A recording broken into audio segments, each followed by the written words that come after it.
बृहदारण्यक उपनिषद अध्याय 3 नवम ब्राह्मण याज्ञवल्क्य शाकल्य संवाद।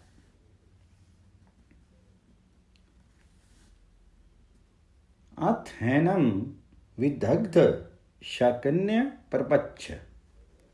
पृथ्वी आदि के सूक्ष्म तारतम्य क्रम से पूर्व पदार्थ का उत्तरोत्तरवर्ती पदार्थ में ओतप्रोत भाव बतलाते हुए याज्ञवल्क्य ने सर्वांतर ब्रह्म को प्रकाशित किया है और उस ब्रह्म का नाम रूपात्मक द्वैत प्रपंच में जो पृथ्वी आदि भिन्न भिन्न सूत्र हैं उनमें नियंत्रित बतलाया गया है। व्याकृत विषयों में ब्रह्म के नियंता होने में अत्यंत स्पष्ट लिंग है। उसी ब्रह्म का नियंतव्य देवता भेद के प्राण पर्यंत संकोच और अनंतेय पर्यंत विकास द्वारा साक्षात एवं अप्रोक्ष ज्ञान प्राप्त करना है। इसलिए शाकल्य ब्राह्मण आरंभ किया जाता है। देवताओं की संख्या। श्लोक। इसके पश्चात इस याज्ञवल्क्य से शाकल्य विदग्ध ने पूछा, हे याज्ञवल्क्य, कितने देवगण हैं? तब याज्ञवल्क्य ने इस आगे कही जाने वाली निमित्त से ही इनकी संख्या का प्रतिपादन किया। जितने विश्व देव की निमित्त में अर्थात देवताओं की संख्या बताने वाले मंत्र पदों में बतलाए गए हैं वे 3 और 300 तथा 3 और 3 सहस्त्र अर्थात 3306 है।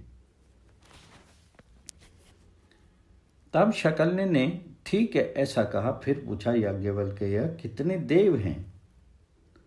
याज्ञवल्क्य ने कहा 33। शाकल्य ने कहा ठीक है ऐसा कहा और पूछा, तो याज्ञवल्क्य कितने देव हैं? याज्ञवल्क्य ने बोला 6। शाकल्य ने कहने लगे ठीक है ऐसा कहा और फिर पूछा, याज्ञवल्क्य कितने देव हैं? याज्ञवल्क्य ने पूछा 3। शाकल्य ने ठीक है ऐसा कहा और पुनः पूछा, याज्ञवल्क्य कितने देव हैं? याज्ञवल्क्य ने कहा 2। शाकल्य ने कहा ठीक है ऐसा कहा और पूछा, याज्ञवल्क्य कितने देव हैं? याज्ञवल्क्य ने कहा 1.5। शाकल्य ने बोला ठीक है ऐसा कहा और पूछा, याज्ञवल्क्य जी कितने देव हैं? याज्ञवल्क्य ने बोला 1। शाकल्य ने बोला ठीक है ऐसा कहा और पूछा, वे 3 और 300 तथा 3 और 3 सहस्त्र देव कौन से हैं? अर्थात फिर इस याज्ञवल्क्य से विदग्ध इस नाम वाले शाकल्य शकल के पुत्र ने पूछा, हे याज्ञवल्क्य, देवगण कितनी संख्या वाले हैं? उस याज्ञवल्क्य ने जो संख्या शाकल्य ने पूछी थी उस संख्या का इस आगे बतलाई जाने वाली निमित्त से निरूपण किया। जितने संख्या वाले देवता विश्व देव संबंधी शस्त्र की निविध में बताए जा गए हैं उतने सब देव हैं। निमित्त कहते हैं देवताओं की संख्या बताने वाले मंत्र पदों की विश्व देव संबंधी शस्त्र में देव संख्या प्रतिपादक कुछ मंत्र पदों का उपदेश किया गया है। वे सब निविद कहलाते हैं। अतः तात्पर्य यह है कि उस निविद में जितने देवगण श्रुति द्वारा बताए जाते हैं उनमें ही कुल देवता हैं। किंतु वह निविद क्या है? वे निविद के पद दिखलाई जाते हैं। त्रयश्च त्रिचैशता अर्थात देवगण 3 हैं और 300 हैं तथा उसी प्रकार वे 3 और 3 सहस्त्र हैं, यानी संपूर्ण देव इतने हैं। इस पर शाकल्य ने भी ठीक है ऐसा कहा। इस प्रकार इनकी मध्यमा संख्या का भी ठीक ठीक पता लग गया। फिर शाकल्य उन्हीं देवताओं को संकोच विष्णु संख्या पूछता है, हे याज्ञवल्क्य, देव कितने हैं? तब याज्ञवल्क्य क्रमशः 33, 6, 3, 2, 1.5 और 1 कैसा बतलाते हैं। इस प्रकार देवताओं के संकोच और विकास विषयक संख्या पूछकर फिर संख्या के स्वरूप के विषय में पूछता है। वे 3 और 300 तथा 3 और 3 सहस्त्र देव कौन से हैं?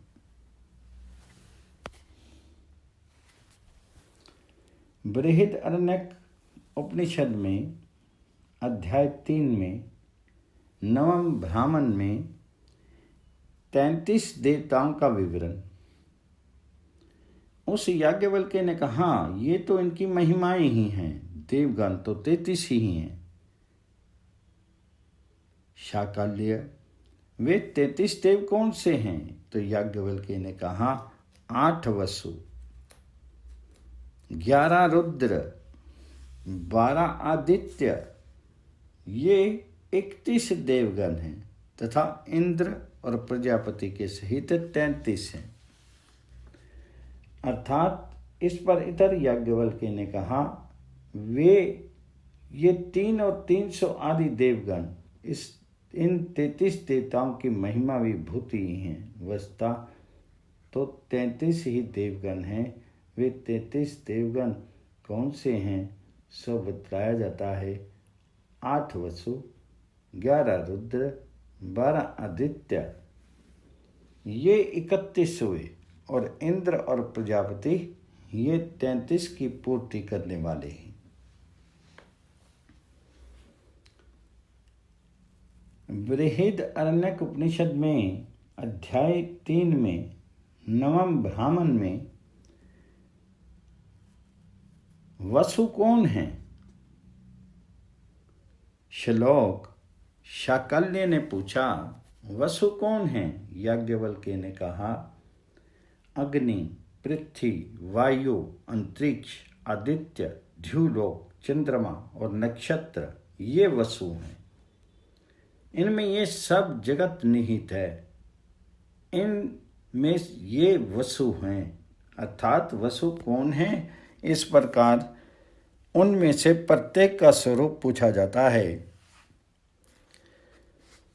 अग्निश्च पृथ्वी च, इस प्रकार अग्नि से लेकर के नक्षत्र पर्यंत ये सब वसु प्राणियों के कर्म फल के आश्रय होकर के उनके निवास स्थान देह इंद्रिय संघात रूप से विपरिणाम को प्राप्त होकर के इस संपूर्ण जगत को बसाए हुए हैं और स्वयं भी बसते हैं। यह उनका वसुत्व है। वे चूंकि दूसरों को अपने में बसाए हुए हैं, इसलिए वसु हैं। बृहदारण्यक उपनिषद में अध्याय 3 में नवम ब्राह्मण में वसु कौन है? शाकल्य ने पूछा, रुद्र कौन है? याज्ञवल्क्य ने कहा, पुरुष में ये 10 प्राण, इंद्रियां और 11वां आत्मा मन, ये जिस समय इस मरणशील शरीर से उत्क्रमण करते हैं, 10 इंद्रियां और 1 मन उस समय रुलाते हैं। अतः उत्क्रमण काल में चूंकि अपने संबंधियों को रुलाते हैं, इसलिए रुदन के कारण होने से रुद्र कहलाते। अर्थात रुद्र कौन है? याज्ञवल्क्य जी ने कहा, इस पुरुष में कर्म इंद्रियां और ज्ञान इंद्रियां, ये 10 प्राण और 11वां आत्मा अर्थात मन, जो 11 की पूर्ति करने वाला है, वे ही प्राण जिस समय प्राणियों के कर्म फल उपभोग का क्षम हो जाने पर इस मरणशील शरीर से उत्क्रमण करते हैं, उस समय ये उनके संबंधियों को रुलाते हैं। उस समय चूंकि ये संबंधियों को रुलाते हैं, इसलिए रोदन में निमित्त होने से रुद्र कहलाते हैं।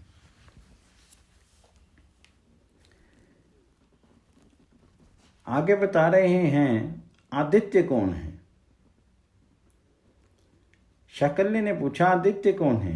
याज्ञवल्क्य ने बताया संवत्सर के अव्ययभूत ये 12 मासी आदित्य हैं, क्योंकि ये इन सब का आदान अर्थात ग्रहण करते हुए चलते हैं, इसलिए आदित्य हैं।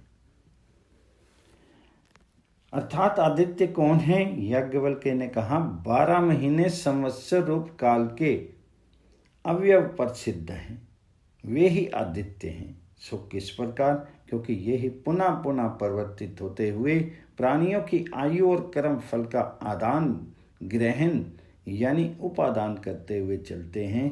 वे चूंकि इस प्रकार इस सब का आदान करते हुए चलते हैं, इसलिए आददाना यज्ञन्ति इस व्युत्पत्ति के अनुसार आदित्य कहलाते हैं।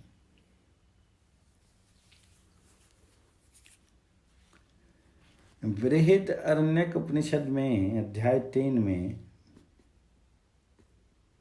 9वें ब्राह्मण में इंद्र और प्रजापति कौन है। शाकल्य ने पूछा इंद्र कौन है और प्रजापति कौन है। तो याज्ञवल्क्य जी ने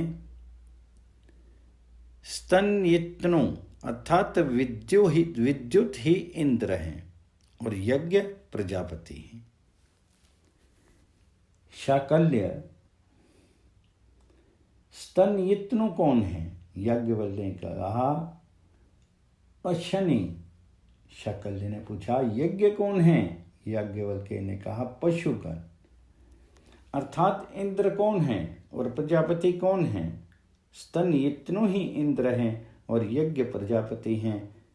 स्तनयित्यु कौन है। अश्नि।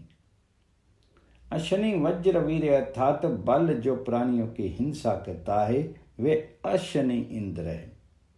इंद्र का ही वह कर्म है। यज्ञ कौन है।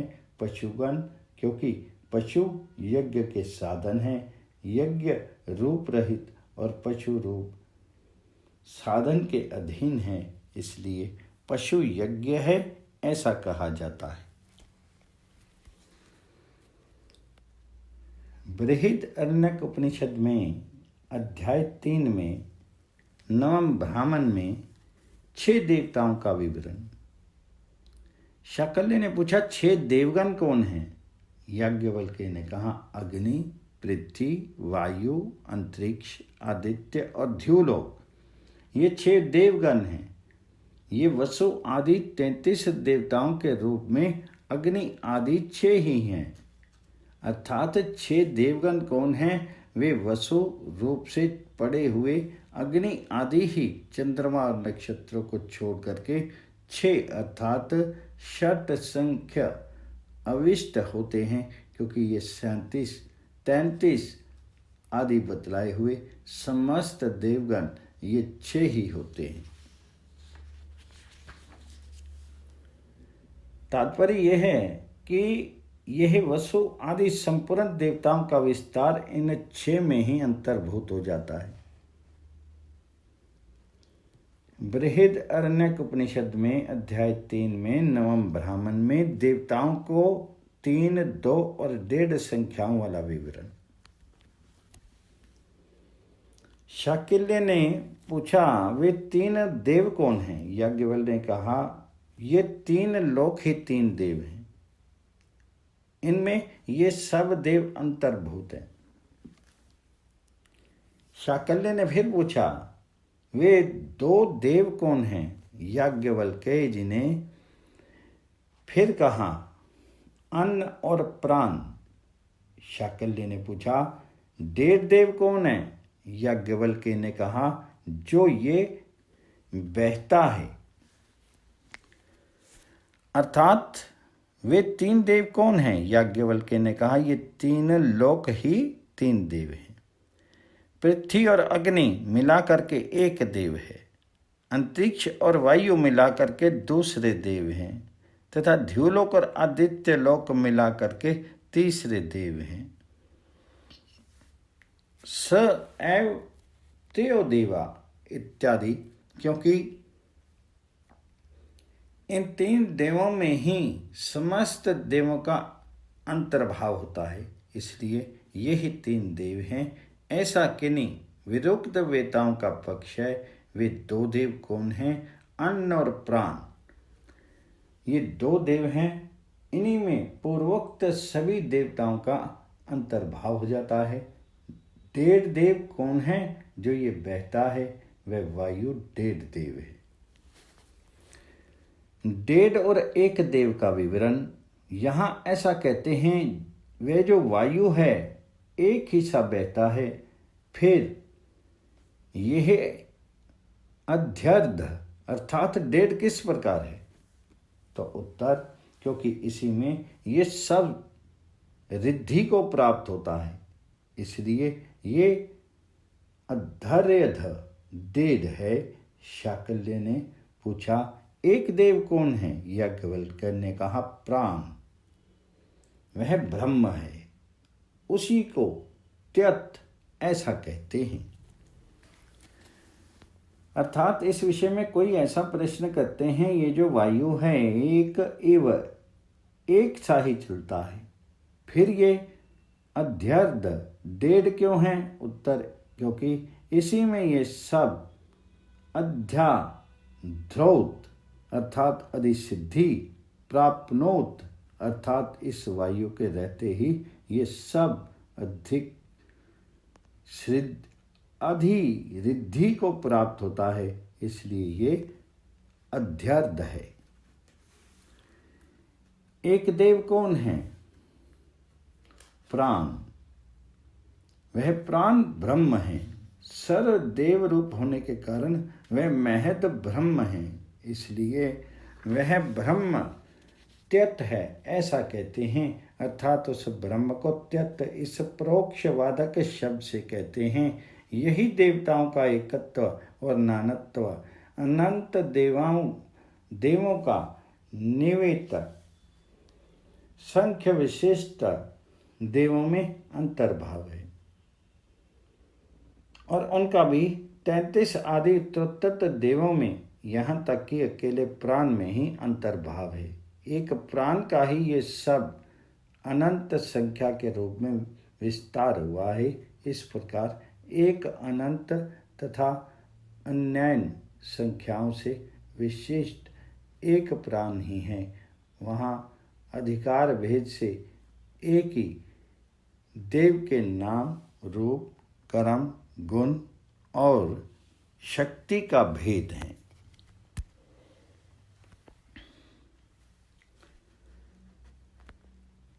बृहदारण्यक उपनिषद में अध्याय 3 में नवम ब्राह्मण में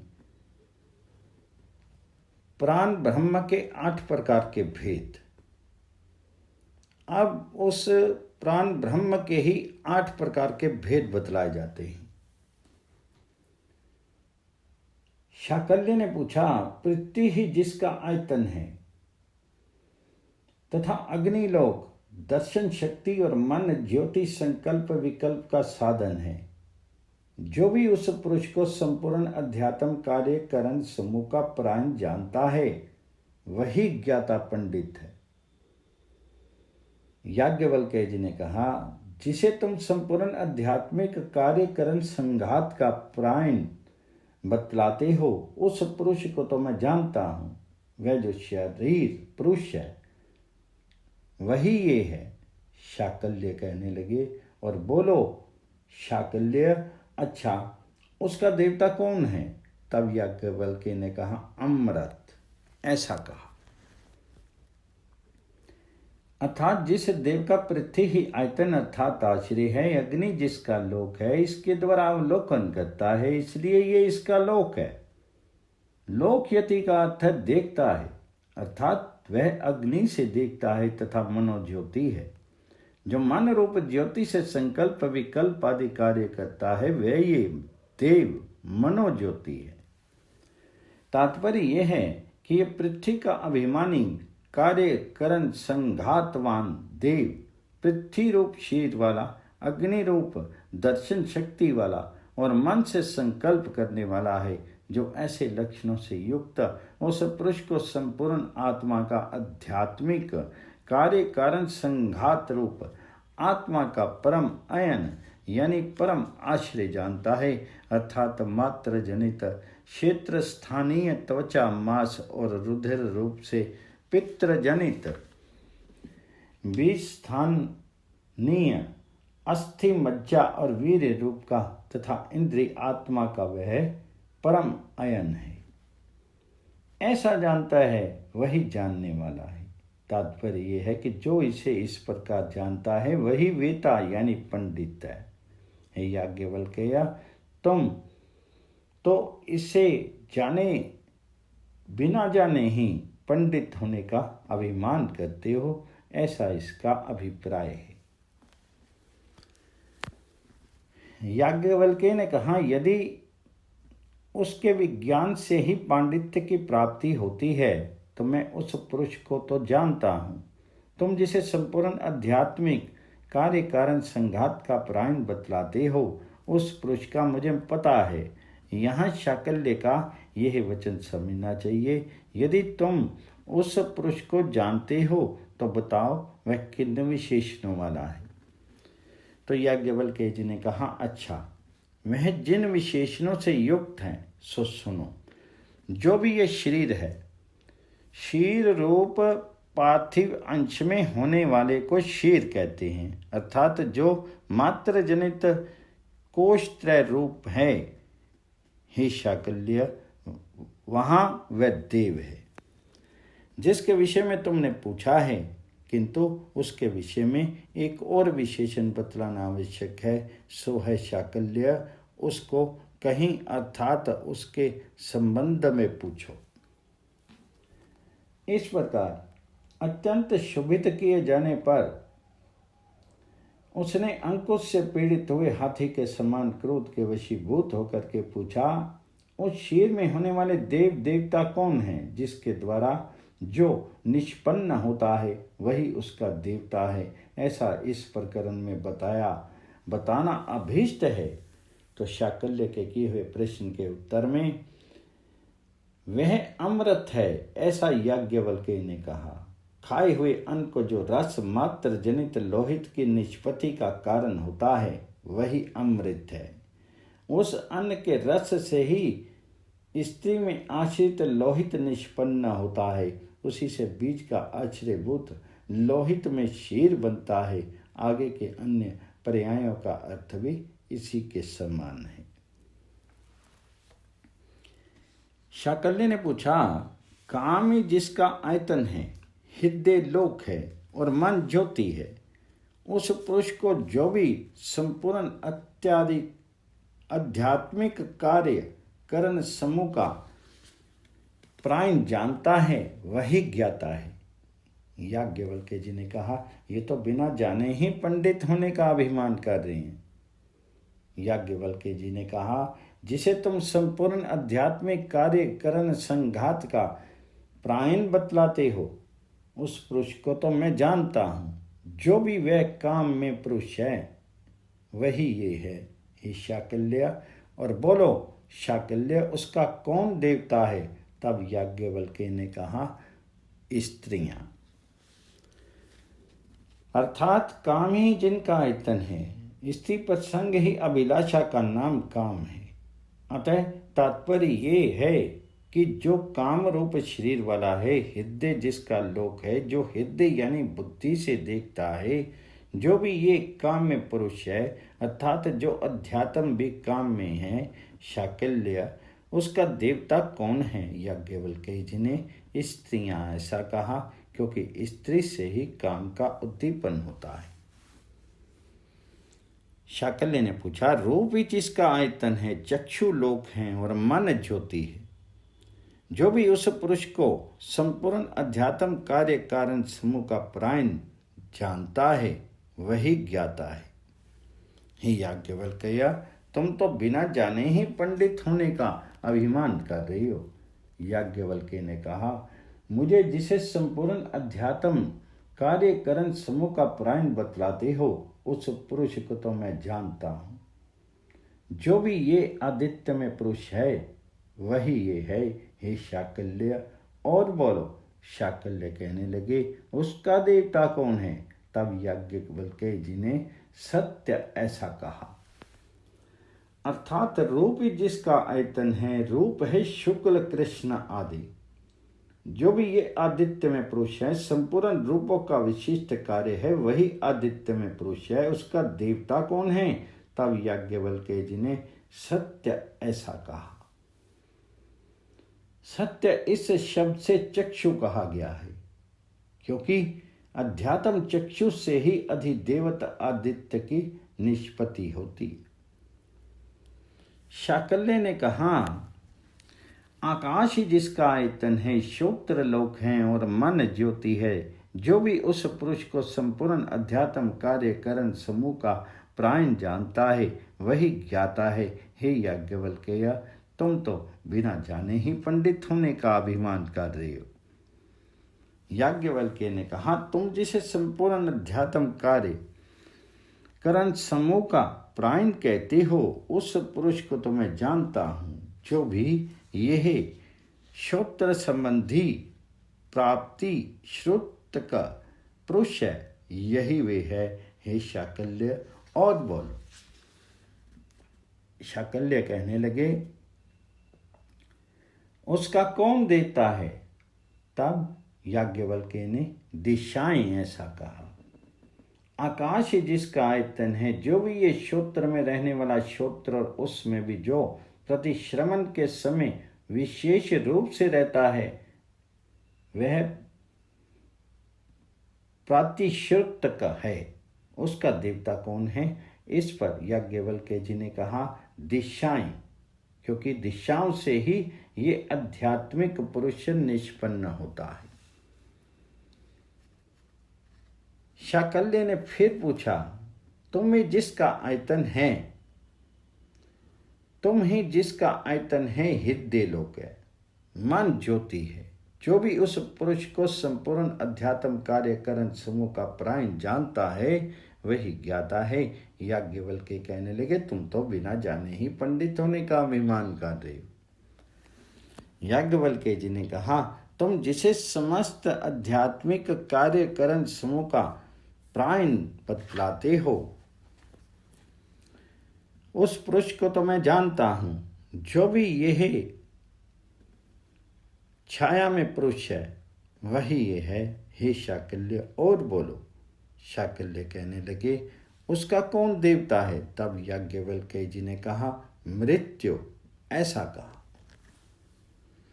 अर्थात तम ही जिसका आयतन है। तम शब्द से रात्रि आदि का अंधकार ग्रहण किया जाता है। अध्यात्म पक्ष में छाया में अज्ञान में पुरुष ही तम है। उसका कौन देवता है? मृत्यु ऐसा याज्ञवल्क्य ने कहा, अधिदेवत मृत्यु ही उस छाया में पुरुष की निष्पत्ति का कारण है। शाकल्य ने पूछा, रूप जिसका आयतन है, नेत्र लोक हैं और मन ज्योति है। उस पुरुष को जो भी पुरुष अध्यात्म कार्य करण संघात का प्राण जानता है वही ज्ञाता है। जो याज्ञवल्क्य, तुम तो बिना जाने ही पंडित होने का अभिमान कर रहे हो।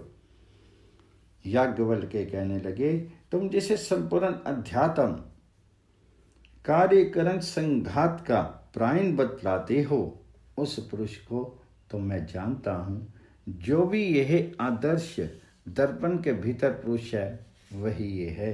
हे शाकल्य, और बोलो। शाकल्य कहने लगे, उसका देवता कौन है? तब याज्ञवल्क्य ने असु ऐसा कहा, अर्थात रूप जिसका आयतन है, पहले साधारण रूप कह के हैं, किंतु यहाँ प्रकाश करने वाले विशिष्ट रूप ग्रहण किए जाते हैं। रूप जिसका आयतन आश्रय है, उस देव का विशेष आयतन प्रतिबिंब के आधारभूत आदर्श आदि हैं। उसका कौन देवता है, इस पर याज्ञवल्क्य ने कहा असु अर्थात प्राण, अर्थात उस प्रतिबिंब संज्ञक पुरुष की निष्पत्ति असु प्राण से होती।